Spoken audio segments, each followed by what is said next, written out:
Let's focus on what brought you to Sydney. Your keynote address proposes the importance of lawyers having a broad education. Yes. Now, one of your books, happens to be my favourite, is called Poetic Justice, The Literary Imagination and Public Life. What do you mean by a literary imagination, and should lawyers have one? Well, what I meant in that book, and it was an attempt to criticize a very narrow form of reductive utilitarianism, a kind of Benthamite calculus that treats people as just counters in a game and doesn't look through their eyes at what's actually happening to them. And the rhetorical trope, if you will, in my book was to say Posner's on both sides, because Posner, as the theorist, is the reductive Benthamite judge who just says, well, in his book on Sex and Reason, for example, he says, well, sex is just certain quantities of pleasure, and we can trade them off and talk about costs and benefits and so on. But then, as a judge, it turns out because he's a great reader, he loves literature, his opinions are naturally through the eyes of the participant in a legally quite interesting and appropriate way. So I said, this is what judges often need to do, as in the sexual harassment case that I mentioned, which is in that book, as you know. And so Posner was Mr. Gradgrind, because I talk about Dickens's Hard Times as an example of that polarization between the utilitarian schoolroom and the larger world in which the experience of poor people really matters, and they matter as individuals. And then I try to say, well, this kind of vision, the kind of vision that the circus girl has in Hard Times and the utilitarian doesn't have, that matters to the law, because people are people. They're not just counters in a game. In that same book, you quote a line of Walt Whitman, speaking of the poet. Yes. He judges not as the judge judges, but as the sun falling round a helpless thing. How do you understand that line, and in what way can a judge meaningfully judge like the sun falling round a helpless thing? Well, Whitman, of course, didn't like judges, so I have to, first of all, say he was wrong. That's very kind of you. But what he meant was the kind of reductive judge that I've just been talking about, the one who can't really see just before that, he says, the poet sees eternity in men and women. He does not see men and women as dreams or dots. So the judge, the bad judge, is the one who sees men and women as dreams or dots. And the poet is the one who sees eternity, meaning seeing the endless inner complexity of men and women. And that is connected with the image of the sun, because when the sun falls around something, it illuminates the whole of it, all of its contours, and it shows you the thing in all its many dimensions. So when you have difficulty seeing things in the dark, you can't really see the outlines of something. It's just a blurry shape. But when the sun comes out, then you see all the nuances and all the dimensions. We've just talked about a couple of your books, but your writing has been extraordinarily prolific. What drives you to keep writing, and who do you write for?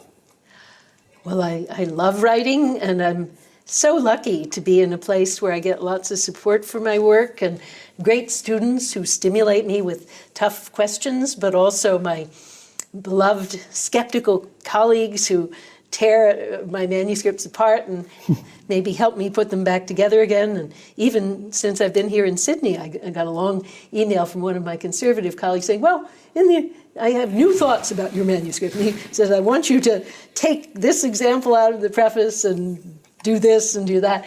So, that it's a team, and I love that teamwork. But I also feel like, so my audience is complicated. It's partly my colleagues, of course, and it's partly other academics. I speak to both lawyers and philosophers, but I've always felt that philosophers should not write in an abstruse academic style. If you think back on the great works of political philosophy, Locke, Rousseau, John Stuart Mill, those people wrote for a general audience. And they had to, because they couldn't hold positions in universities because they were atheists or in some other way counter-cultural figures. I think with the modern university, we got great gains, namely academic freedom, tenure, but there was a danger that went with that. And you see already Kant, who wrote quite well for the general public, but he also learned a way of writing that was rather abstruse, clotted, not easy to read. So it's hard to teach Kant in a classroom. And then when we get to Hegel, it gets much worse. And even Goethe said, well, Hegel, well, he has wonderful things to say, but why doesn't he write more clearly?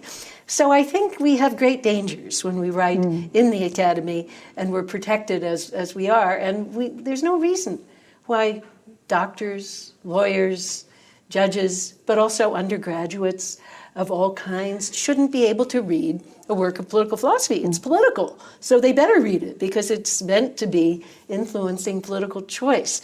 So I write always with an effort to be clear and compelling for people who are not professional philosophers. But there are different dimensions of that. So right now I'm doing the first time in my life that I've written for a truly commercial publisher.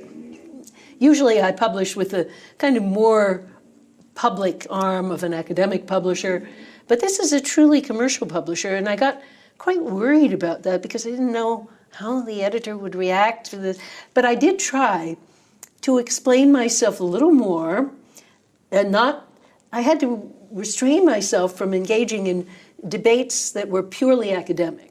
Because, of course, as a philosopher, I like to answer the objections that I know are going to come from some other philosopher, and so my works get usually longer as I rewrite them because I get this objection, I get that objection. In this book, I've had to restrain myself and not do that.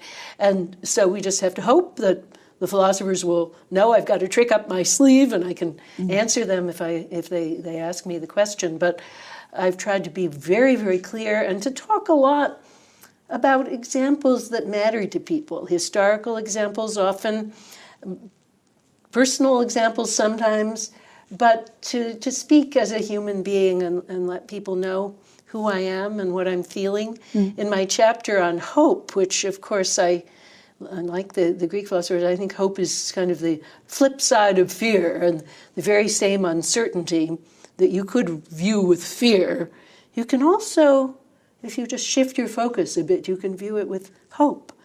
And it's still uncertain, but the hope is real and it motivates you to work, I think. So anyway, in the chapter on hope, I do talk a lot about, what is it that gives me hope in this time of political difficulty?